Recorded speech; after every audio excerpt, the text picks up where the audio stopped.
آج میں چاہتا ہوں کہ اس توبہ کے موضوع پر کچھ عرض کروں۔ دیکھیے، توبہ کے بارے میں قرآن مجید میں بے شمار آیات، اور توبہ جو ہے ہماری دینی تعلیمات کا ایک اہم ستون ہے۔ میں نے ابھی صرف 3 مقامات سے آیات آپ کو سنائی۔ یا ایھا الذین آمنوا توبوا الی اللہ توبۃ نصوحا، اہل ایمان اللہ کی جناب میں توبہ کرو خلوص کے ساتھ، اخلاص کے ساتھ۔ توبۃ النصوح، زبانی کلامی نہیں، توبہ کی تسبیح نہیں، بالفعل توبہ۔ عسیٰ ربکم ان یکفر عنکم سیئاتکم، امید ہے تمہارا رب تمہاری برائیوں کو تم سے دور کر دے گا۔ یہ توبہ کی تاثیر ہے۔ اگر آپ کے اخلاق اور کردار میں کوئی غلط شے شامل تھی، اللہ تعالیٰ آپ کے کردار کے دامن کو دھو دے گا، اور آپ کے اعمال نامے میں اگر دھبے لگے ہوئے تھے تو اللہ تعالیٰ ان دھبوں کو بھی دھو ڈالے گا۔ عسیٰ ربکم ان یکفر عنکم سیئاتکم ویدخلکم جنات تجری من تحتہا الانہار، اور تمہیں داخل کرے گا ان باغات میں جن کے دامن میں ندیاں بہتی۔ یوم لا یخزی اللہ النبی والذین آمنوا معہ، وہ دن جس دن اللہ تعالیٰ اپنے نبی کو رسوا نہیں کرے گا، معاذ اللہ ثم معاذ اللہ، اور نبی کے ساتھ ہی ان کو بھی کہ جو ان کے ساتھ ایمان لائے۔ نورہم یسعی بینہم بین ایدیہم و بایمانہم، ان کا نور ان کے سامنے طرف اور داہنی طرف دوڑتا ہوا ہوگا۔ نور ایمان قلب سے پھوٹ رہا ہوگا اور وہ سامنے روشنی ڈالے گا، اور نور اعمال صالحہ داہنے ہاتھ کی طرف سے چونکہ عمل کرتے ہیں نیک ہم، تو وہاں سے نور ظاہر ہوگا جو دنیا میں اعمال کی شکل میں کمایا گیا تھا۔ اور اس وقت یہ اہل ایمان کہتے ہوں گے، یقولون ربنا اتمم لنا نورنا واغفر لنا، اے اللہ ہمارے نور کو کامل فرما دے۔ اس کا پس منظر یہ ہے کہ ظاہر بات ہے کہ ایمان کے درجات بھی بے شمار ہیں۔ کہاں ابو بکر صدیق کا ایمان، کہاں ایک عام صحابی کا ایمان، کہاں ہم جیسے غیر صحابہ عام مسلمانوں کا ایمان، کہ نسبت خاک رابع عالم پاک، اسی نسبت سے اس نور کی انٹینسٹی ہوگی۔ حضور نے فرمایا کچھ لوگوں کا نور تو اتنا ہوگا کہ وہ مدینے سے صنعاء تک اس کی روشنی پہنچ رہی، یمن کے دارالحکومت تک، اور کچھ لوگوں کا نور اتنا ہوگا کہ صرف ان کے قدموں کے آگے روشنی ہو جائے گی، جیسے ٹارچ ہوتی ہے آپ کے ہاتھ۔ تو ظاہر بات ہے کہ اگر آپ کو رات کے وقت جنگل سے گزرنا ہو اور پگڈنڈی ہو کوئی اور اندھیری شب ہو، تو آپ کے لیے وہ ٹارچ بھی کس قدر بڑی غنیمت ہے کہ آدمی دیکھ لیتا ہے کہ سامنے سانپ ہے، کیا ہے، گڑھا ہے، کھائی ہے، کیا ہے۔ تو اس روز جن کو وہ ٹارچ نصیب ہو گئی وہ بھی بہت خوش قسمت، بہت خوش قسمت، بہت خوش قسمت ہوئے۔ لیکن ان کا کیا کہنا جن کا نور مدینے سے صنعاء تک پہنچ رہا ہو؟ تو جن کے نور کی یہ انٹینسٹی کم ہوگی وہ اللہ سے دعا کرتے ہوں گے، ربنا اتمم لنا نورنا، پروردگار ہمارے نور کو بھی کامل کر دے۔ تو نے اپنے ان بندوں پر کتنا فضل کیا ہے، کتنا بڑا نور ان کو عطا کیا۔ اتمم لنا نورنا، ہمارا نور بھی اس کا اتمام فرما دے، تکمیل کر دے۔ واغفر لنا، اور یہ کیسے ہوگا؟ ایسے ہوگا کہ ہمارے گناہوں کی پردہ پوشی کر دے۔ گناہوں کی پردہ پوشی ہوگی تو پھر اس نور کی انٹینسٹی میں اضافہ ہو جائے۔ واغفر لنا انک علی کل شیء قدیر، یقیناً تو ہر شے پر قادر۔ پھر میں نے آپ کو آیت سنائی سورہ نور کی، یہ آیت نمبر 31، بڑی طویل آیت ہے، اس کا آخری ٹکڑا ہے۔ وَتُوبُوا إِلَى اللَّهِ جَمِيعًا أَيُّهَا الْمُؤْمِنُونَ لَعَلَّكُمْ تُفْلِحُونَ، اے ایمان والو اللہ کی جناب میں سب مل جل کر توبہ کرو تاکہ تم فلاح ہو۔ یہ گویا کہ اجتماعی توبہ کا جو میں نے آپ کے سامنے اصطلاح بیان کی ہے، یہ اس کا نقشہ ہے۔ اور ایک اور آیت جو میں نے آپ کو سنائی سورہ زمر کی آیت نمبر 53۔ بعض لوگوں پر کچھ مایوسی طاری ہو جاتی ہے، ہم اتنے عرصے سے گناہ کرتے چلے آ رہے ہیں، کیسے معافی ہوگی، کیسے ممکن ہے، کیسے چھٹکارا ملے گا؟ ایسے لوگوں کے لیے ان کے اطمینان کے لیے، ان کی دلجوئی کے لیے، ان کی تسلی کے لیے یہ آیت عظیم ترین آیات میں سے قرآن مجید کی۔ قل یا عبادی الذین اسرفوا علی انفسہم، اے نبی کہہ دیجئے اے میرے وہ بندو جنہوں نے اپنی جانوں پر ظلم کیا ہے، ظلم اٹھایا ہے، زیادتی کی ہے۔ تم اگر گناہ کرتے رہے ہو تو اپنی جان پر ظلم کیا ہے، میرا تو کچھ نہیں بگاڑا۔ اللہ تو غنی ہے، اس کی تو سلطنت میں کوئی کمی نہیں آتی۔ ایک حدیث قدسی میں الفاظ آئے ہیں، میرے بندو اگر تم سب کے سب، اولکم و آخرکم و انسکم و جنکم، تمام انس و جن اور اولین سے لے کر آخرین تک کسی بدترین انسان جیسے فاسق و فاجر ہو جائیں، سب ابلیس بن جائیں، تب بھی میری سلطنت میں کوئی کمی نہیں ہوگی۔ اور اگر تم سب کے سب اولین و آخرین اور انس اور جن سب مل کر جو متقی ترین انسان ہو سکتا ہے ویسے بن جاؤ، ابو بکر صدیق بن جاؤ، تب بھی میری سلطنت میں کوئی اضافہ نہیں۔ تو اللہ تعالیٰ کا تو کچھ بگڑتا نہیں ہے، انسان گناہ کرتا ہے تو اپنا نقصان ہے۔ قل یا عبادی الذین اسرفوا علی انفسہم، کہہ دیجئے اے نبی، اے میرے وہ بندو جنہوں نے اپنی جانوں پر ظلم کیا ہے، ستم کیا ہے، ظلم ڈھایا ہے، لا تقنطوا من رحمت اللہ۔ میں آج بعض حدیثیں اس موضوع پر آپ کو سناؤں گا، عجیب چشم کشا حدیثیں ہیں۔ میں نے چونکہ اس موضوع پر گفتگو کرنی تھی تو میں نے کچھ اس مرتبہ احادیث کا تفحص کیا، تو واقعہ یہ ہے کہ بعض احادیث پڑھ کر خود میری جو ہے میرے علم میں اضافہ ہوا، ادھر میری توجہ آج تک نہیں گئی تھی۔ لا تقنطوا من رحمت اللہ، اللہ کی رحمت سے مایوس مت ہو۔ ان اللہ یغفر الذنوب جميعا، اللہ تعالیٰ تمام کے تمام گناہ معاف کر دے۔ اللہ تعالیٰ کی قدرت ہے، اللہ کا اختیار ہے، اللہ کا فیصلہ ہے، لہذا مایوس نہ ہو، اصلاح کرو۔ احادیث تو میں بعد میں آپ کو سناؤں گا، اس سے پہلے اس کا فلسفہ سمجھ لیجئے اصل میں کیا ہے۔ دیکھیے، ایک ہے طبیعی اعمال، فزیکل، ان کا ہم دنیا میں اصول یہ دیکھتے ہیں کہ اس کے نتائج لازمی ہوتے ہیں اور ان سے چھٹکارا نہیں مل سکتا۔ آپ نے سنکھیا کھایا ہے تو مریں گے، چائے کھانے کے بعد آپ نے خودکشی کا ارادہ کیا، سنکھیا کھا لیا، اب چاہے آپ پر ندامت ہو، پشیمانی ہو، پریشانی ہو، توبہ کریں، آپ کو بچنے کا کوئی سوال نہیں، مرنا ہی مرنا۔ اتنا یہ کہ اللہ تعالیٰ جو ہے اپنی معجزانہ کسی قدرت سے اس عمل کا جو طبعی نتیجہ ہے اس کو نکلنے سے روک دے۔ آگ کی فطرت ہے کہ وہ جلاتی ہے، اللہ کے حکم کے تحت حضرت ابراہیم کو اس نے نہیں جلایا، یا نار کونی بردن وسلام علی ابراہیم۔ لیکن یہ ہمیشہ نہیں ہوتا، یہ تو ایک دفعہ ہو گیا بس۔ اللہ جب چاہے اب بھی کر سکتا ہے، لیکن یہ روز روز نہیں ہوتا۔ روز روز جو بھی فزیکل لاز ہیں وہ چل رہے ہیں، اگر وہ نہ چلے تو کوئی سائنس پاسبل ہی نہ ہو، کوئی ٹیکنالوجی ممکن ہی نہ ہو۔ یہ تو ان فزیکل کیمیکل لاز جو ہے ان کا دوام ہے کہ جس کی وجہ سے یہ ساری سائنس اور ٹیکنالوجی اب کہاں سے کہاں پہنچ رہی ہے کہ عروج آدم خاکی سے انجم سہمے جاتے ہیں کہ یہ ٹوٹا ہوا تارا کہیں مہی کا عامل نہ بن جائے۔ تو یہ توبہ جو ہے فزیکل اعمال میں مفید نہیں ہے، چاہے آپ پر یہ احساس میں کیا کر بیٹھا، کیا میں نے کیا، کیوں میں نے کھا لیا یہ سن کیا، تو اب اثر نہ۔ جو اخلاقی اعمال ہے ان کا قانون یہ نہیں ہے، اخلاقی اعمال کے نتائج ختم ہو جاتے ہیں توبہ کے ساتھ۔ یہ ایک بہت بڑا قانون ہے، بہت بڑا قانون۔ ایسا نہیں ہے کہ کسی گناہ سے انسان کی فطرت میں کوئی ایسی مستقل کجی واقع ہو جائے کہ جس کی اصلاح کی کوئی صورت ہی نہ ہو، یہ نہیں ہے۔ بڑے سے بڑے گناہ، بڑے سے بڑے گناہ توبہ کرو، خلوص دل سے کرو، جو اس کے اصول ہیں، جو اس کے قواعد ہیں، جو اس کے ضوابط ہیں، جو اس کی شرائط ہیں، ان کو پورا کرو۔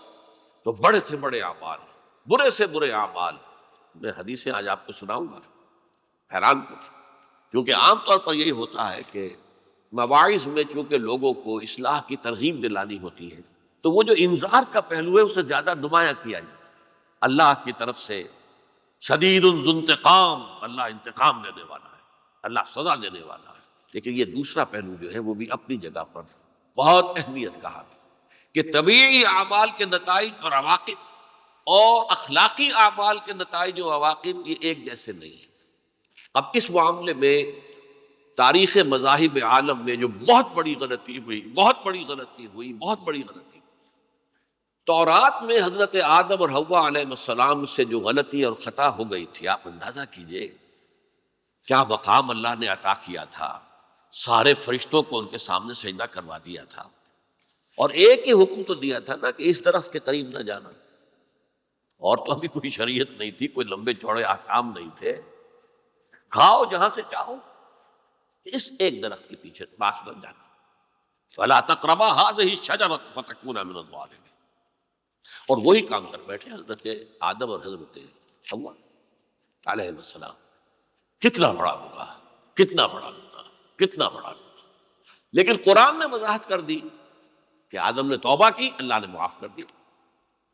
اللہ تعالیٰ سے کلمات سیکھے، ندامت دل میں پیدا ہو گئی حضرت آدم، لیکن الفاظ نہیں تھے، کن الفاظ میں اللہ سے معافی مانگوں، اس سے خطا ہو گئی، بہت بڑی غلطی ہو گئی۔ وہ الفاظ بھی اللہ نے سکھائے، فتلقى آدم من ربہ کلمات، یہ ہے جس میں کہ وہ علامہ اقبال کا ایک شعر ہے ان کے نوجوانی کے دور کا، جس پر اب میں بھول رہا ہوں کہ داغ دہلوی تھے یا کوئی اور تھے کہ جنہوں نے علامہ سے کہا تھا میاں اس عمر میں اور یہ شعر، اس بڑی محفل میں بات آئی تھی کہ موتی سمجھ کے شان کریمی نے چن لیے قطرے جو تھے میرے عرق انفعال پہ۔ انفعال کہتے ہیں عربی میں پشیمانی، شرمندگی، اور عام طور پر جب کسی انسان پر پشیمانی اور شرمندگی طاری ہوتی ہے تو پیشانی جو ہے اس پر کچھ پسینہ سے آتا ہے۔ تو قطرے جو تھے میرے عرق انفعال کے، موتی سمجھ کے شان کریمی نے چن لیے، اللہ کی نگاہ میں ان کی اتنی قیمت، ان کی اتنی وقت میرے بندے نے پشیمانی اختیار کی ہے، اپنے اس غلط کام کے اوپر اسے رنج اور افسوس ہو رہا ہے، تو اللہ کی نگاہ میں اس کی یہ عظمت ہے، یہ قدرت ہے۔ تو اللہ تعالیٰ نے جب حضرت آدم کے دل میں وہ پشیمانی پیدا ہو گئی تو الفاظ نہیں تھے، کن الفاظ میں؟ ہم کہتے ہیں نا کہ مجھے سمجھ نہیں آ رہا کہ میں کس منہ سے آپ سے بات کروں، میری یہ حیثیت نہیں ہے، میں کن الفاظ میں اپنی جو ہے خطا کا اعتراف کروں۔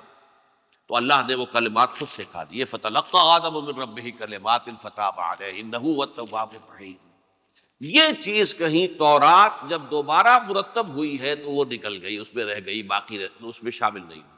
یہ تاریخی اعتبار سے جان لیجئے، تورات جو ہے وہ آج سے 2500 بلکہ 2600 برس قبل سے دنیا سے غائب ہے۔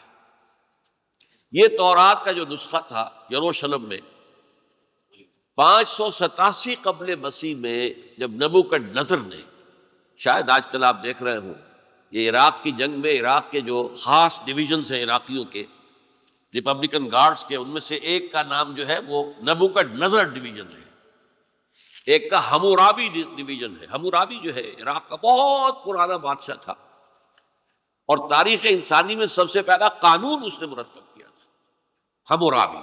یہ بہت پرانی تہذیب ہے، دنیا کی غالباً سب سے زیادہ اینشنٹ تہذیب جو ہے وہ عراق کی ہے، حضرت ابراہیم یہی پیدا ہوئے شہر ار میں۔ تو نبوکدنضر نے جب تباہ کیا تھا یروشلم کو، 6 لاکھ آدمیوں کو قتل کیا اور 6 لاکھ کو قیدی بنا کر لے گیا بیبیلونیا، بابل کا لفظ بھی آج کل آ رہا ہے۔ کسی زمانے میں وہ عظیم شہر تھا دنیا کا، اب وہ معمولی سا شہر رہ گیا ہے، نئے شہر بڑھ گئے۔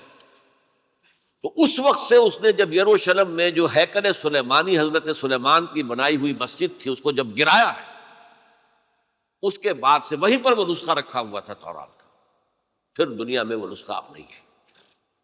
یہودیوں کا کہنا ہے کہ موجود ہے مسجد اقصی کے نیچے، وہ جب اس نے گرایا تھا تو جو نیچے تہخانے تھے وہ نہیں گرے تھے، وہ محفوظ رہے تھے، اوپر ملبہ آ گیا، اور وہیں پر وہ تورات اور وہ تابوت سکینہ جس میں حضرت موسیٰ کا عصا بھی رکھا ہوا ہے اور بہت سے وہ من اور سلوہ کے بھی کچھ نمونے رکھے ہوئے ہیں، وہ تابوت سکینہ اس کا قرآن مجید میں سورہ بقرہ میں ذکر ہے، وہ بھی موجود ہے، اور جو ربائی وہاں اس وقت تھے ان کے علماء، ان کی لاشیں بھی وہاں پڑی ہوئی ہیں، وہ جب ہم کھدائی کریں گے تو دنیا میں سامنے آ جائے۔ لیکن بہرحال اس وقت جو مجھے کہنا تھا وہ یہ کہ چونکہ اصل تورات اس وقت گم ہو گئی، 150 سال کے بعد اسے پھر یادداشتوں سے کچھ مرتب کیا گیا تو اس میں غلطیاں پیدا ہو گئی، اب انسانی یادداشت کا معاملہ آ گیا۔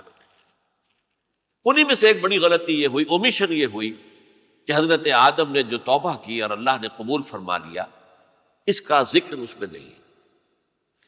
اس سے نتیجہ عیسائیوں نے کیا اختیار کیا کہ وہ اوریجنل سن کہتے ہیں اسے، وہ جو ابتدائی گناہ تھا عظیم جو ہمارے جد امجد آدم سے سرزد ہوا تھا، اس گناہ کا اثر جو بھی بچہ نسل آدم میں پیدا ہوتا ہے وہ لے کر آتا ہے۔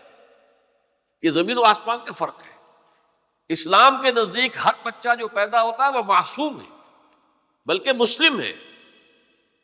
کل مولود یولد علی الفطرہ، جو بھی بچہ پیدا ہوتا ہے وہ فطرت اسلام پر پیدا ہوتا ہے۔ فَأَبَوَاهُ يُهَوِّدَانِهِ أَوْ يُمَجِّسَانِهِ أَوْ يُنَصِّرَانِهِ، یہ تو والدین ہیں اس کے جو اسے مجوسی یا عیسائی یا یہودی بنا لیتے ہیں، ورنہ وہ تو مسلمان ہوتا ہے، فطرت کی کلین سلیٹ لے کر آتا ہے۔ عیسائیت کہتی ہے کہ ہر انسان جو پیدا ہوتا ہے بنیادی طور پر گناہگار ہے، اپنے جد امجد کے گناہ کا بوجھ لے کر آ رہا ہے۔ اب اس کا علاج انہوں نے پھر کیا تجویز کیا، یہ ہے کہ ایک غلطی پر دوسری غلطی اور دوسری پر تیسری غلطی، خشت اول چون حد بیمار کج تاثریہ بھی رود دیوار کج۔ اب اللہ نے جب دیکھا اب ہر بندہ جو ہے آدم کی اولاد کا بنیادی طور پر پیدائشی طور پر گناہ کار ہے، تو اب کیا کیا جائے؟ تو اللہ نے اپنا اکلوتا بیٹا، صلبی بیٹا مسیح یسوع اسے زمین پر بھیجا۔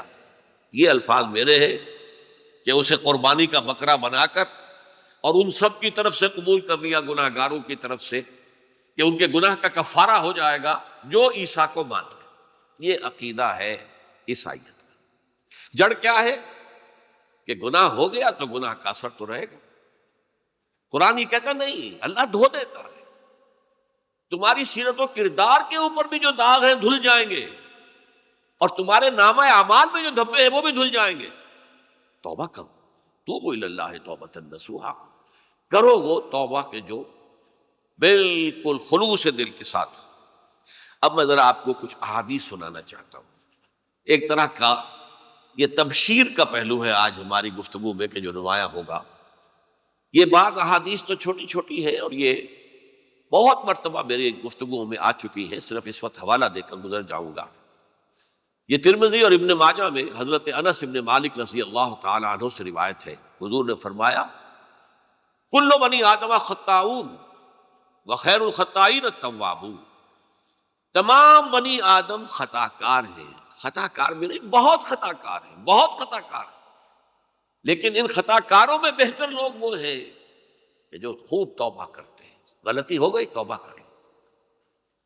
اور ایک اور حدیث میں آپ کو بتاؤں گا کہ یہ نہیں ہے کہ پھر کبھی وہ غلطی نہ ہو، اس وقت آپ یہ لگا لیں اپنے اوپر یہ کام میں نے نہیں کرنا، اور ایک دفعہ وہ کام چھوڑ دیں تو توبہ ہو گئی۔ پھر اگر کچھ عرصے کے بعد پھر کہیں آپ جذبات کی رو میں بہہ گئے، پھر کہیں کوئی برے اثرات جو ہے وہ پڑے، پھر غلطی، کوئی بات نہیں، پھر توبہ کریں، پھر ہو گیا پھر توبہ کرو۔ تواب اسی لیے کہا بار بار بار بار بار بار توبہ کر لینا۔ تو کل بنی آدم خطاؤن وخیر الخطائین التوابون۔ دوسری حدیث یہ بھی ابن ماجہ اور بہقی میں ہے، حضرت عبداللہ ابن مسعود رضی اللہ تعالی عنہ، التائب من الذنب کمن لا ذنب لہ، گناہ سے توبہ کرنے والا ایسے ہے جیسے اس نے کبھی گناہ کیا ہی نہیں۔ دھل جاتی ہے، تختی دھل گئی، بچے نے تختی لکھی تھی اس کو دھو دیا، ختم ہو گئی۔ ایک حدیث تو پڑھ کر میں بھی چونکا۔ یہ اصل میں اسلوب ہے بیان کا، بتانے کے لیے کہ تمہارے دلوں کے اندر مایوسی کا غلبہ نہ ہو جائے۔ مایوس اصل میں جو ہے مایوسی، یہ ابلیسیت ہے، نوٹ کر لیجئے اس کو۔ مایوسی ابلیسیت کی کا عکس ہے۔ مبلس کہتے کسے؟ جو مایوس ہو گیا۔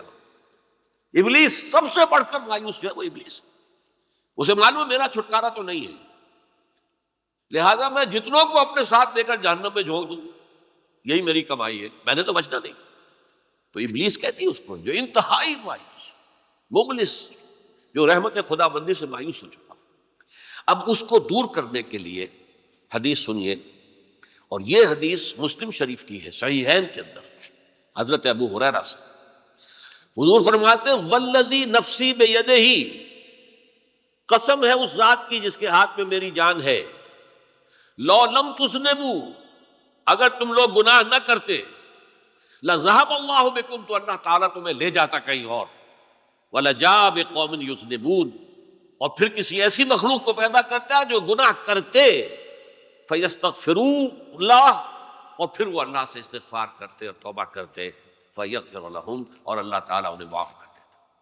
تو میں نے عرض کیا کہ یہ بعض چیزیں ہوتی ہے کہ جن کا واقع سے کوئی تعلق نہیں ہوتا، لیکن ایک زور بیان کے لیے، ایک بات کو ایمفیسائز کرنے کے لیے، جیسے قرآن مجید میں آتا ہے، اے نبی کہہ دو ان کان للرحمن ولد فانا اول العابدین، اگر اللہ کا کوئی بیٹا ہو تو میں سب سے پہلے میں اس کو پوجوں گا۔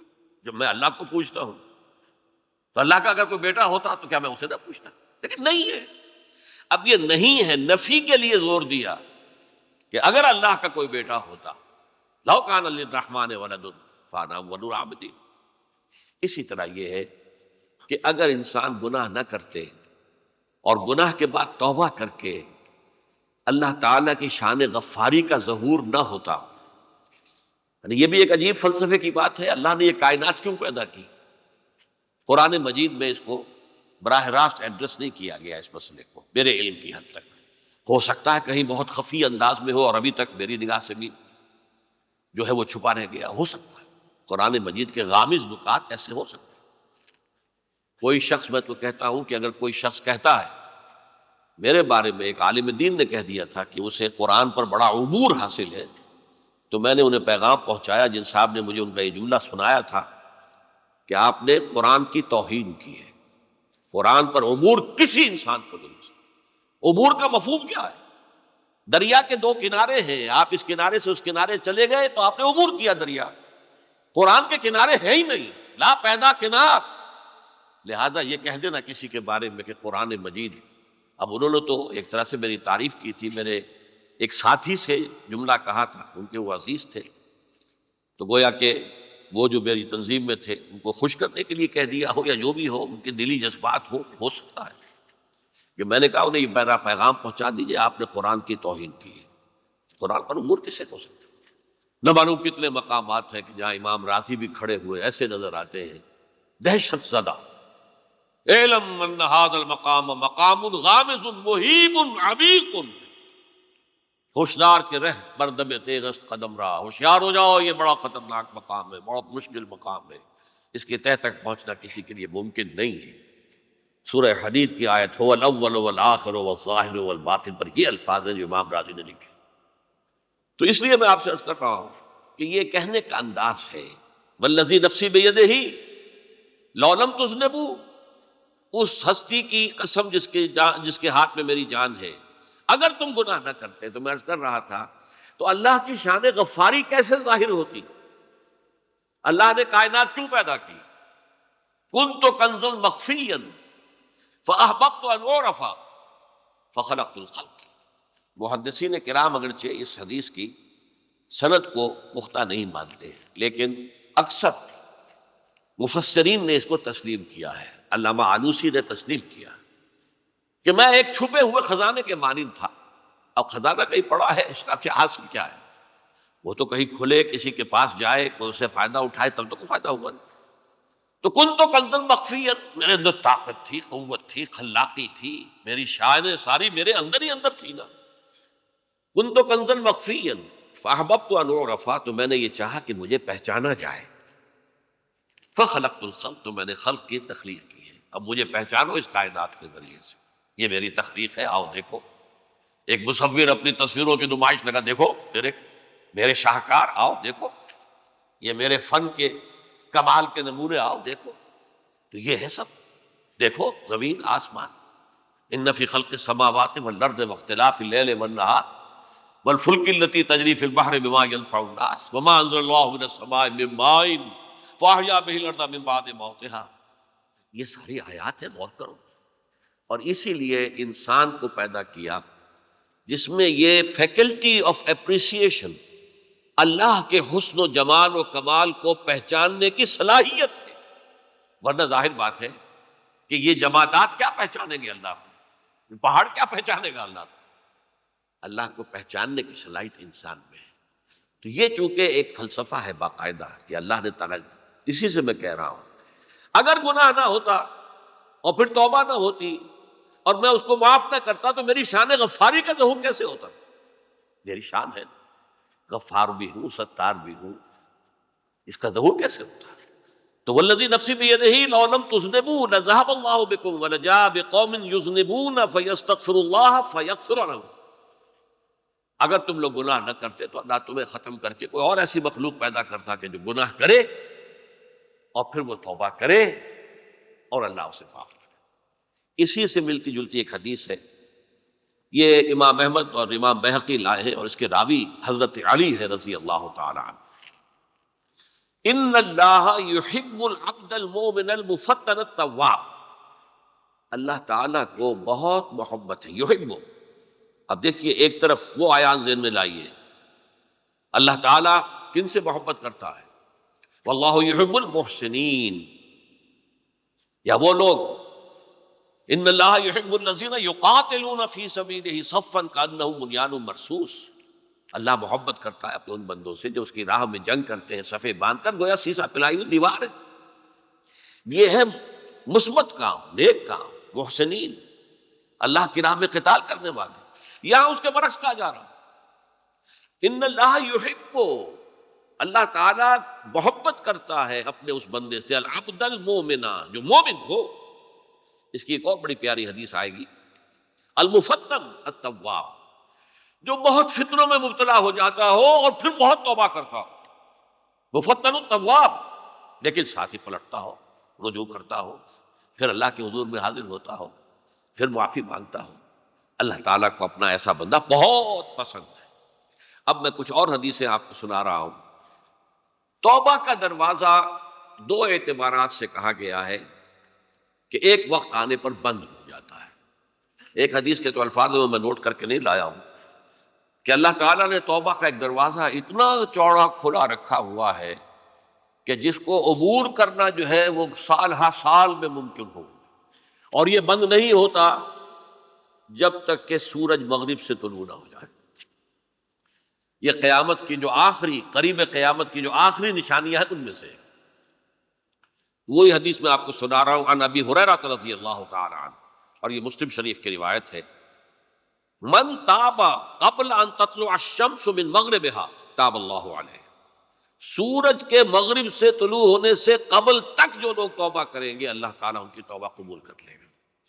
البتہ جب وہ قیامت کی وہ نشانی ظاہر ہو جائے کہ سورج مغرب سے طلوع ہو رہا ہے، اب دروازہ توبہ کا بند ہے۔ اب اس کے بعد اگر توبہ کوئی کرتا ہے تو اللہ تعالیٰ اس کی توبہ کو قبول نہیں کرے گا۔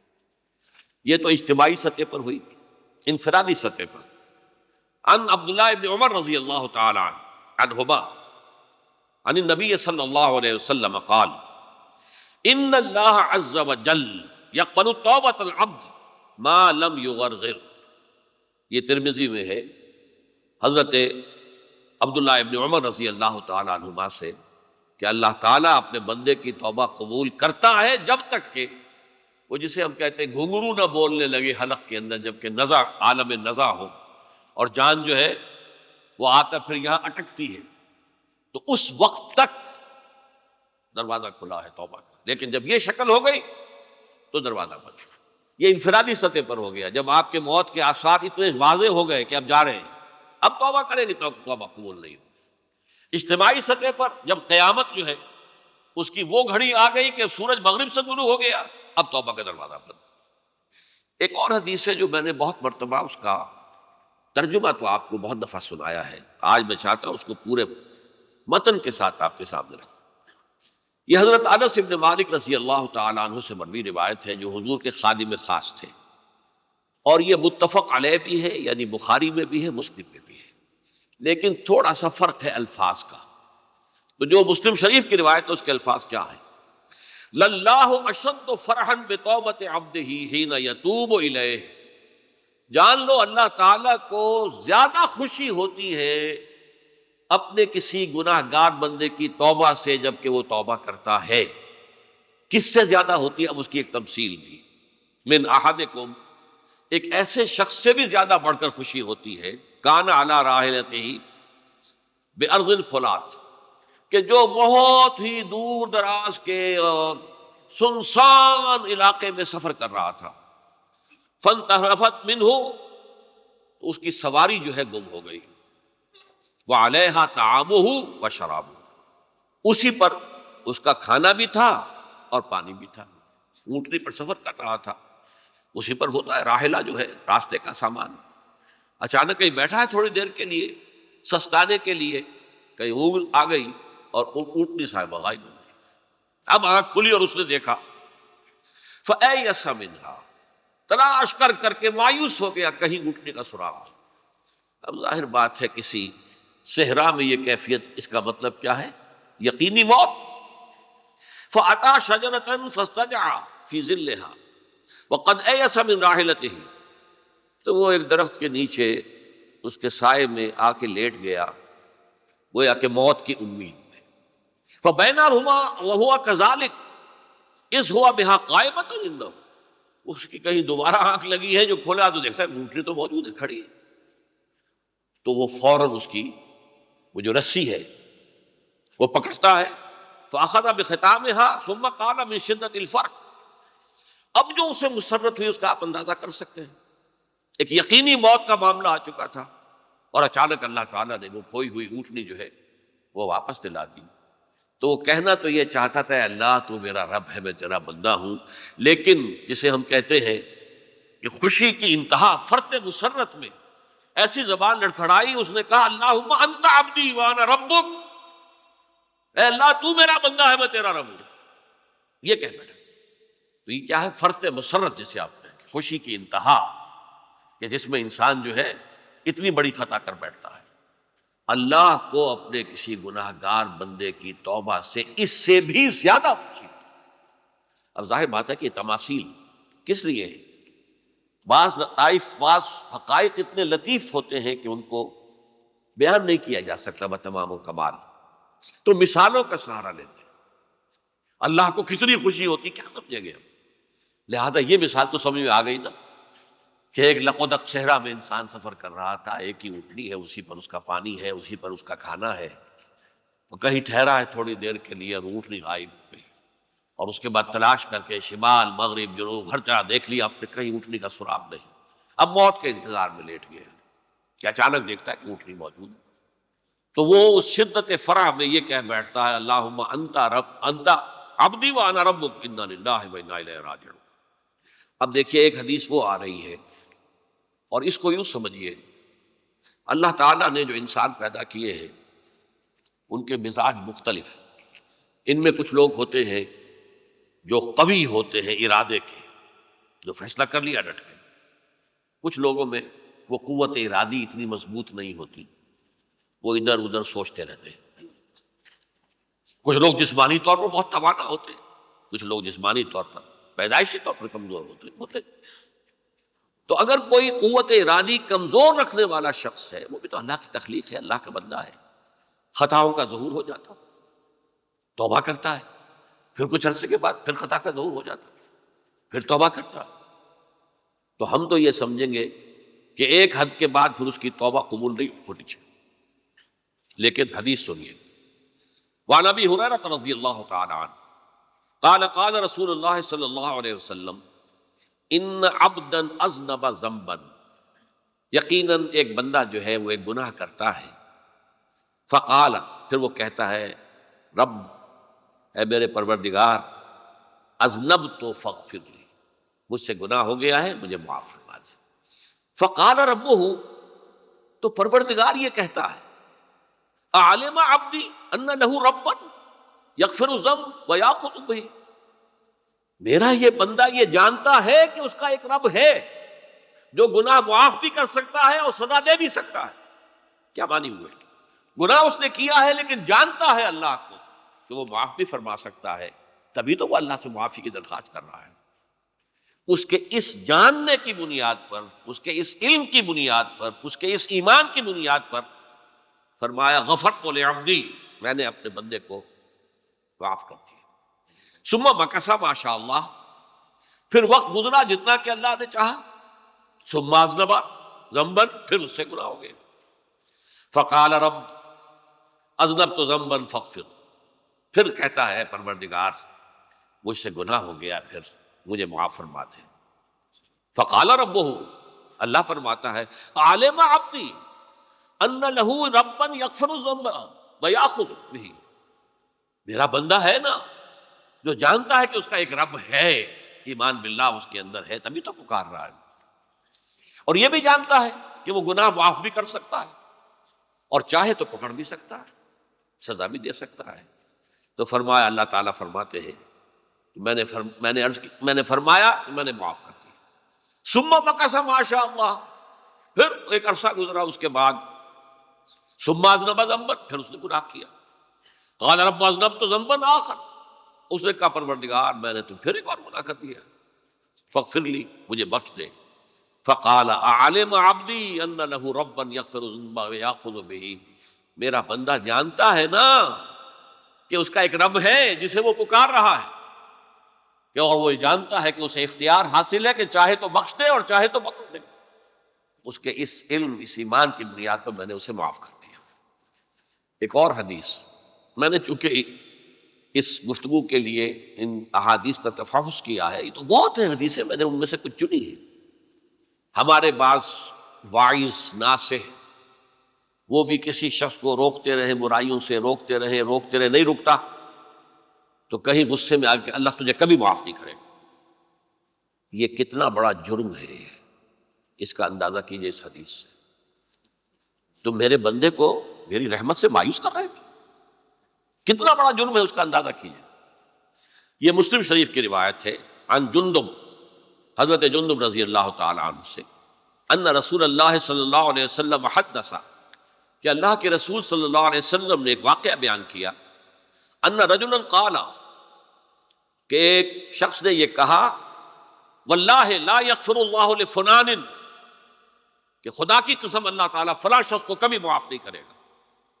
وَأَنَّ اللَّهَ تَعَالَىٰ قال، اس پر اللہ تعالیٰ نے یہ فرمایا، مَنْ ذَا الَّذِي يَتَعَالَىٰ عَلَيَّ، یہ کون ہے جو میرے اوپر حکومت کرنے والا آ گیا، جو میری طرف سے حکم لگا رہا کہ میں کبھی معاف نہیں کروں گا۔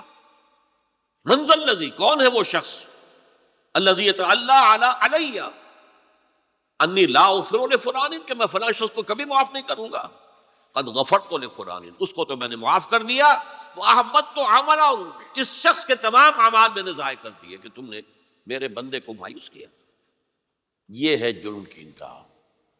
تو توبہ کی دعوت دیتے رہو، توبہ کے لیے لوگوں کو آمادہ کرتے رہو، توبہ جو ہے اس کے لیے ترغیب دیتے رہو، اللہ تعالیٰ معاف فرمانے والا۔ اب آخری حدیث سنا رہا ہوں، یہ تو بہت ہی عجیب حدیث ہے اور متفق علیہ، یہ بخاری اور مسلم دونوں میں۔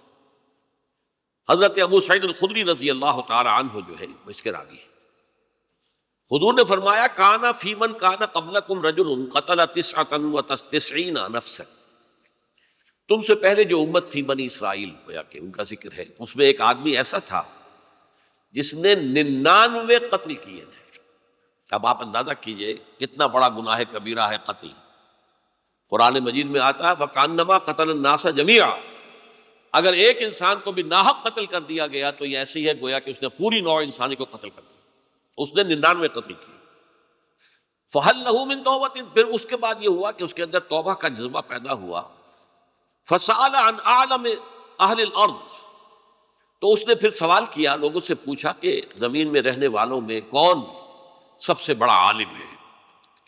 فَدُلَّ عَلَىٰ رَاهِبٍ، تو اسے بتایا گیا فلاں راہب فلاں جگہ پر ہے، وہ بہت نیک ہے، بڑا عالم ہے۔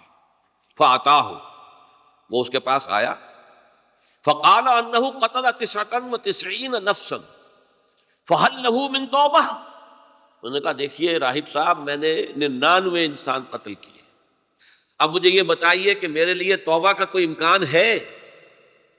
فَقَالَ لَا، اس نے کہا نہیں۔ فَقَتَلَهُ، اس نے اس کو بھی قتل کر دیا۔ فَكَمَّلَ بِهِ 100، اپنی سینچری مکمل کر لی، مطلب 99 کے بعد ایک کی کسر تھی، اس کو بھی قتل کیا، 100 پورے کر لیے۔ ثُمَّ سَأَلَ عَنْ عَالِمِ أَهْلِ الْأَرْضِ، پھر اس نے پوچھا کوئی اور، کوئی بڑے عالم انسان ہو۔ فَدُلَّ عَلَىٰ رَجُلٍ عَالِمٍ، پھر اس کی رہنمائی کی گئی ایک بڑے عالم شخص کی طرف۔ فَقَالَ إِنَّهُ قَتَلَ 100 نَفْسٍ، تو اس نے وہاں جا کر کہا کہ میں 100 انسان ہلاک کر چکا ہوں، قتل کر چکا ہوں۔ فَهَلْ لَهُ مِن تَوْبَةٍ، میرے لیے توبہ کا کوئی امکان ہے؟ فَقَالَ نَعَمْ، اس نے کہا کیوں نہیں، 100 قتل کیے تب بھی کیا ہے، توبہ کا راستہ دروازہ کھلا ہوا، مَا لَمْ يُغَرْغِرْ، جب تک کہ وہ گھنگرو نہیں بج رہا، اس وقت تک تمہارے توبہ کا دروازہ کھلا ہوا ہے۔ فرمایا نعم، وَمَن يَحُولُ بَيْنَهُ وَبَيْنَ التَّوْبَةِ، تمہاری توبہ کے درمیان اور تمہارے درمیان کون حائل ہو سکتا ہے، توبہ کا دروازہ کھلا ہے۔ لیکن ساتھ ہی کہا انطلق الی ارض کذا و کذا، اب تم ایسے کرو جہاں تم رہتے ہو وہاں نہ جاؤ واپس، وہاں کا ماحول اچھا نہیں ہے، معاشرہ اچھا نہیں ہے، ہو سکتا ہے کہ تم توبہ پر قائم نہ رہ سکو، تم فلاں جگہ چلے جاؤ، وہاں اچھے لوگ آباد ہیں، ان میں جا کر رہو۔ فإن بها أناسا يعبدون اللہ تعالی، وہاں ایسے لوگ آباد ہیں جو اللہ کی بندگی کرتے ہیں. فاعبد اللہ معہم، تو تم ان کے ساتھ مل کر اللہ کی بندگی اور پرستش کرو. ولا ترجع الی ارضک، اپنی زمین کی طرف اپنے وطن میں واپس بن جاؤ. فإنها أرض سوء، وہ بری جگہ ہے. فانطلقا، تو وہ چل پڑا، ہجرت کر رہا ہے، اس جگہ جا رہا ہے جہاں کا راہب نے بتایا تھا. حتیٰ اذا نصف الطریق، جب آدھا راستہ اس نے پورا کر لیا، اتاہ الموت، موت آ گئی. فاختصمت فیہ ملائکۃ الرحمت و ملائکۃ العذاب، اب وہ جہنم کے فرشتے بھی آ گئے اس کی جان قبض کرنے کو، اور جنت کے بھی آ گئے. فقالت ملائکۃ الرحمہ، رحمت والے جو فرشتے ہیں جنت والے، انہوں نے کہا جا تائبا مقبلا بقلبہ اللہ تعالی، یہ شخص توبہ کر کے اللہ تعالیٰ کی طرف ہجرت کر رہا تھا، اس لیے اس کی نیت کی بنیاد پر تو یہ جنتی ہے، لہذا اس کی روح ہم قبض کریں گے. وقالت الملائکۃ العذاب، اور وہ جو عذاب والے فرشتے ہیں وہ کہیں گے انہ لم یعمل خیرا قط، اس نے توبہ کے بعد کوئی نیک عمل تو کیا ہی نہیں، تو کس بنیاد پر اس کو تم جنت میں لے جاؤ گے؟ اس کو تو دوزخ میں جانا چاہیے. فاتاہ ملک فی صورت آدمی، تو ان کے پاس اللہ نے ایک اور فرشتے کو بھیج دیا، آدمی انسانی شکل کے اندر. فجعلوہ بینہم، تو ان فرشتوں نے کہا بھئی ہمارا فیصلہ کرا دو، اس کی روح ہم لینا چاہتے ہیں یا ہم لینا چاہتے ہیں. انہیں حکم بنا دیا. فقال قیسوا ما بین الارضین فإلی ایتہما کان اقرب، کہ تم فاصلہ ناپ لو جہاں سے وہ چلا ہے اور جہاں جا رہا تھا، اور یہاں اس کی موت ہو رہی ہے، تو کون سا فاصلہ زیادہ ہے. جب ناپا گیا، بلکہ ایک حدیث میں آتا ہے کہ اس پر اللہ نے زمین کو جو ہے حکم دے دیا، ایک طرف والی زمین تو سکڑ جا، دوسری والی جو ہے تو پھیل جا، تاکہ وہ جو جدھر جو جا رہا تھا وہ زیادہ قریب ہو جائے بنسبت اس کے کہ جہاں سے وہ چلا تھا. تو اس فیصلے پر پھر جو فرشتے تھے، جو کہ رحمت کے فرشتے تھے، وہ اس بندے کو لے گئے جنت کے اندر. یہ ہے توبہ کی عظمت اور اس کی تاثیر. اب آئیے اجتماعی توبہ کا طریقہ کار جو میں نے بہرحال بیان کیا ہے. پہلے افراد توبہ کریں اور صحیح توبہ کریں. صحیح توبہ کیا ہے؟ ہماری زندگیوں میں کوئی حرام شے ہے فوراً نکال باہر. ہماری معاشرت میں اور اس معاشرے میں رہتے ہوئے جو قانون ہے جس کے ہم پابند ہیں، ہم کسی زانی کو رجم نہیں کر سکتے، ناممکن ہے. یہ تو قانون ہی بنے گا تب ہوگا. ہم کسی چور کا ہاتھ نہیں کاٹ سکتے، تو قانون بنے گا تو ہوگا. تو ہم جن چیزوں پر عمل نہیں کر سکتے قانوناً، ان کے علاوہ باقی پوری شریعت جس پر عمل کیا جا سکتا اس پر عمل پیرا ہو. سود میں بند نہیں کر سکتا، بینکوں کو میں آگ نہیں لگا سکتا، اور بینکوں کو آگ لگا دیں گے تبھی سود تو ختم نہیں ہوگا. لیکن یہ تو کر سکتا ہوں نا کہ براہ راست سود میں ملوث نہ ہوں، سود پر قرضہ لے کر اپنا کاروبار نہ چمکاؤں نہ بڑھاؤں، سود پر قرضہ لے کر اپنے مکان نہ اونچا کروں. یہ تو کر سکتا ہوں. تو کم سے کم جو ڈائریکٹ کسی نے قانون نہیں بنایا کہ لازم ہے آپ پر کہ آپ سودی قرضہ لیں اور اپنی بلڈنگ عالی شان بنا دیں، کسی نے نہیں کی. یہ اگر کر رہے ہیں تو آپ مجرم. آپ کے معاشرے میں کوئی قانون نہیں بنا کہ پردہ ختم، برقع حرام.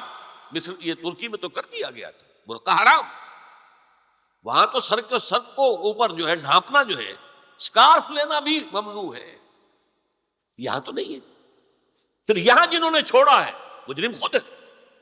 یہاں تو اللہ کا شکر ہے کوئی ایسا مصطفیٰ کمال پیدا آج تک نہیں ہوا ہے کہ جس نے ان چیزوں کا حکم دیا. ہاں ترغیب ہے، ذرائع ابلاغ کے ذریعے سے، فحاشی ہے، اریانی ہے، لیکن چوز آپ خود کرتے ہیں. فیصلے کا اختیار آپ کا آپ کے ہے. تو جن چیزوں کے اندر بھی گناہ سے بچنے کا امکان ہے اس کو عملاً ترک کیا جائے. اور نمبر 2، عزم مصمم کر لیا جائے کہ اللہ اب بقیہ زندگی جتنی بھی ہے اس میں اپنی توانائیاں، اپنی قوتیں، اپنی صلاحیتیں صرف کروں گا تیرے دین کی تبلیغ اور تیرے دین کے قائم کرنے کی جد و جہد. عزم مصمم. یہ لوگ اگر 14 کروڑ میں 14 لاکھ بھی ہو جائیں، بہرحال 2-4 کی توبہ کرنے سے ملک کی قسمت نہیں بدلتی. معتدل تعداد کے اندر جو ہے یہ لوگ اگر ایسے ہو جائیں اور پھر یہ کہ وہ مل کر اگر زور لگائیں تو واقعتاً اس ملک کے اندر شریعت اسلامی کا نفاذ ہو سکتا ہے. اللہ کا نظام قائم کیا جا سکتا، یہ ملک بنایا اسی لیے گیا۔ تو یہ توبہ کا جو ہے اجتماعی توبہ کا یہ پوری تفصیل تو میں بارہا بیان کر چکا ہوں۔ آج جو میں نے کہا تھا کہ ایک بات کی طرف میرا ذہن حالیہ منتقل ہوا ہے، اس سے پہلے نہیں ہوا۔ یہ توبہ کرنے والے لوگ جب تک 14 لاکھ نہیں ہیں، 1400 ہی ہوں، لیکن یہ اگر دعا کریں گے اللہ تعالیٰ کے خلوص کے ساتھ تو ان کی دعا قبول ہوگی۔ دعا بہت بڑی شے ہے، الدعاء مخ العبادہ۔ ٹھیک ہے، بڑا لمبا راستہ لگتا ہے یہ کہ 14 لاکھ انسان توبہ کرے یا 2 لاکھ یا 3 لاکھ انسان توبہ کرے، صحیح معنی میں توبہ کرے، اور پھر وہ جمع ہو، ایک طاقت بنے، تن من دھن لگانے کے لیے، جانے دینے کے لیے تیار ہو جائے۔ تو لگتا ہے یہ کہ کافی لمبا ہے کہ دراز و دور دیدم رہو رسم پارسائی، یہ تو بڑا لمبا راستہ ہے۔ اسی سے لوگ کہتے ہیں کہ پھر کیا حل ہوا، تو حل جو ہے تو کوئی عملی حل تو نہیں ہوا۔ اس میں میرا ذہن منتقل ہوا ہے دعا، اجیب دعوت الداع اذا دعان امن یجیب المضطر اذا دعاہ۔ بھلا وہ کون ہے جو کسی مضطر کسے کہتے ہیں؟ ایک شخص نہایت پریشان حال ہو گیا ہو، نہایت پریشان حال، اور میں اللہ کو پکارے، پروردگار تو میری دستگیری فرما۔ اللہ کسی اور طرف مجھے کوئی توقع نہیں رہی، کوئی نہیں رہا جس سے مجھے کوئی امید۔ یہ مضطر اضطرار کی حالت میں آ کر جب بالکل بے چین ہو کر اللہ کو پکارتا ہے تو اللہ اس کی دعا قبول کرتا ہے۔ اور دعا کی حد یہاں تک بھی آتے ہیں الفاظ کہ لا یرد البلاء قضاء الا بالدعاء۔ تقدیر الہی کو بھی اسی لیے 2 حصوں میں تقسیم کیا گیا، تقدیر مبرم، ایک تو اللہ کا وہ فیصلہ ہے جو ٹل نہیں سکتا کسی صورت میں، ایک تقدیر معلق ہوتی ہے تو صحیح اللہ کا فیصلہ لیکن اس میں تبدیلی ہو سکتی ہے۔ یہ جو تقدیر معلق ہوتی ہے اس میں دعا انتہائی مؤثر شے ہے۔ لا يرد القضاء الا بالدعاء، قضا جو ہے وہ نہیں بدل سکتی سوائے دعا کے۔ اس دعا کی تو کم سے کم ہم منادی کریں، لیکن پہلے شرط وہی ہے، ورنہ وہ دعا نہیں ہے، ورنہ وہ توبہ نہیں ہے۔ توبہ صحیح ہو، حرام سے اپنے وجود کو، اپنے گھر کو پاک کریں، اس کے بغیر کچھ نہیں۔ اس کے بغیر تو جیسے کہ کہا گیا سورہ مائدہ میں، قُلْ يَا أَهْلَ الْكِتَابِ لَسْتُمْ عَلَىٰ شَيْءٍ حَتَّىٰ تُقِیمُوا التَّوْرَاةَ وَالْإِنجِیلَ۔ اے نبی ان سے کہہ دیجئے، اے اہل کتاب تمہاری کوئی حیثیت اللہ کی نگاہوں میں نہیں ہے، تمہاری کوئی دعا اللہ کے ہاں قابل پذیرائی نہیں ہے جب تک کہ تم تورات اور انجیل کو قائم نہیں۔ لہذا دعائیں تو نہ بنو، 30 لاکھ آدمی جو ہے حج کے موقع پر کیسی کیسی دعائیں مانگتے ہیں، کہاں جا رہی ہیں دعائیں، کہاں ہیں ان کی قبولیت کے آثار؟ توبہ صحیح ہو، اور توبہ کے بارے میں آج میں نے امکانی حد تک آپ کے سامنے آج ترغیب و تشویق کا پہلو رکھا ہے۔ مایوسی، اس کو کہا بھی جاتا ہے مایوسی کفر ہے، اور میں نے آپ سے کہا آج کہ لا تقنطوا من رحمت اللہ ان اللہ یغفر الذنوب جميعا۔